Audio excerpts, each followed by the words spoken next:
I didn't mean to do it. I certainly wasn't trying to do it. I was just doing my job. I was 22, working at a restaurant in Berkeley, just waiting tables, being myself. Yeah, okay, I probably did tell some jokes that day. I'll admit it, I probably did. But that day I had a couple at my table. I took their order, brought their lunch, gave them their change, sent them on their way. I didn't do anything out of the ordinary. A couple weeks later, she came back by herself. She came up to the counter and she said, "Do you remember me?" And I did. I said, "Oh yeah, I totally remember you guys, you and your boyfriend. You sat over there in the corner. He had a burger, you had a milkshake. I think it was strawberry."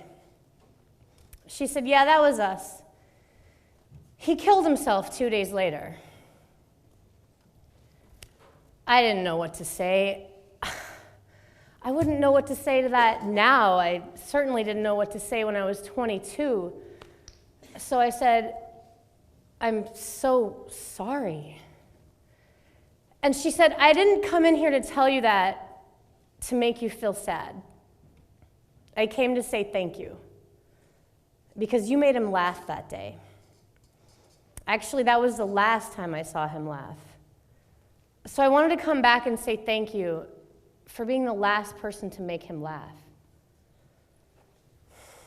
We hugged and cried, and I said I'm sorry about 50,000 more times. And I thanked her for taking the time to come back and tell me that. I wasn't trying to make him laugh that day. I was just being myself. I certainly didn't know I was going to be the last person to make him laugh, but I was. I've been thinking about her a lot lately as I've been preparing for this talk, wondering how she is, where she is, what made her come back and talk to me that day. But so thankful that she did. I was a wreck when she left. I was so shaky, I couldn't even hold a plate. I was in the back of the kitchen just crying and trying to catch my breath until the chef's voice broke through. "McGuinty, order up. Burger and a strawberry shake." Life goes on. So let's rewind to a couple years before that story happened. I grew up in St. Helena, California, the wine country, Napa Valley. I didn't love it.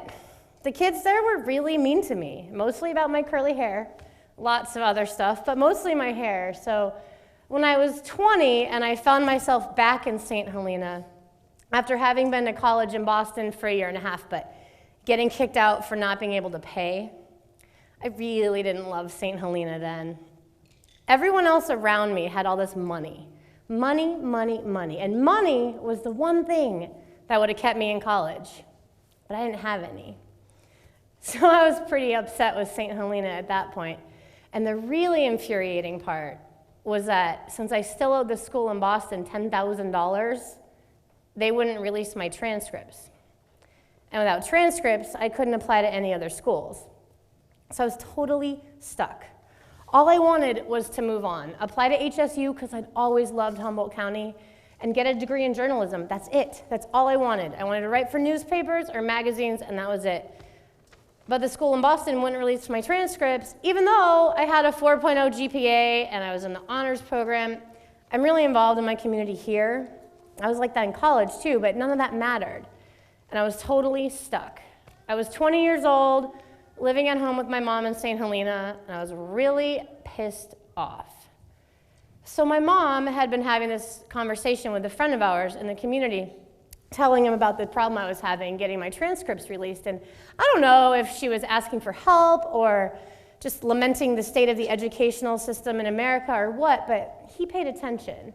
And in turn was having the same conversation with a local couple over dinner where, again, I don't think he was asking for help either.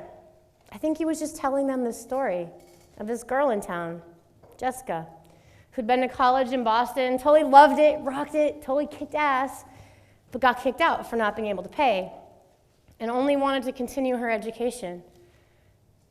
And this couple, well, they paid my debt anonymously. They paid my debt to the school anonymously. so that the school would release my transcripts so that I could continue my education. And in a strange, ironic twist, I was actually up here visiting when I found that out. I used to come visit any chance I got because I love it here and I wanted so badly to live here. So I was out with my cousin's house in Blue Lake, and my mom called and she said, "Jessica, you're never going to believe what happened." And she was right, because I tell this story and it's like I'm telling a story from a movie. I still don't believe it happened, but it did. It happened to me. So that was pretty cool. But I didn't even realize the full impact that it had on me until a couple days later when I was back home in St. Helena and I was walking down the street, and it was like the town was wrapped in a rainbow. It was like this town that I'd hated for so long. I just wanted to hug everybody.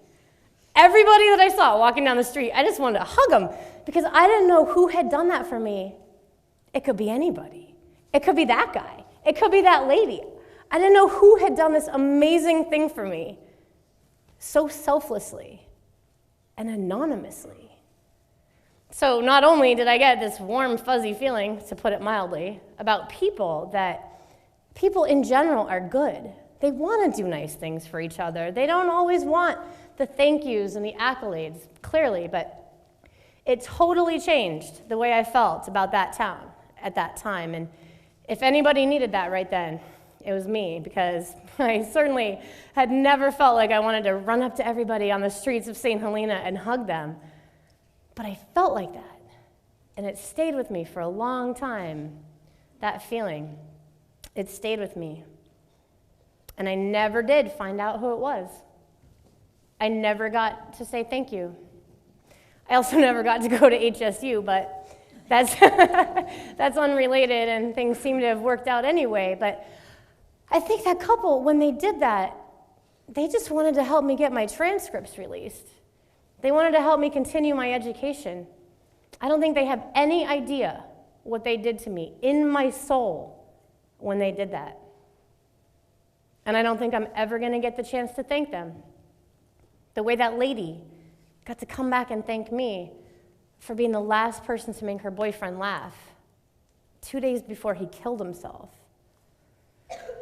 So you go through your life and you do your thing, and you have these seemingly inconsequential interactions with people, and you accept from people, whether you're able to thank them or not. And it all has this great power sometimes. But ultimately, you might never know the impact that you're having on any given person, on any given day. That lady in the restaurant, she didn't need to come back and talk to me. Maybe she was running late that day, or my schedule changed. You know, tons of stuff could have happened that could have prevented her from coming back and talking to me, and I never would have known that story.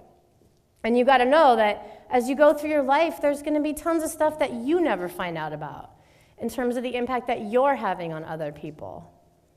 Like that couple. They'll probably never know how much they changed me by writing a check. But knowing that you have this unknown impact, doesn't it make you want to make sure that even if you never find out about it, especially if you never find out about it, that it's positive? Thank you.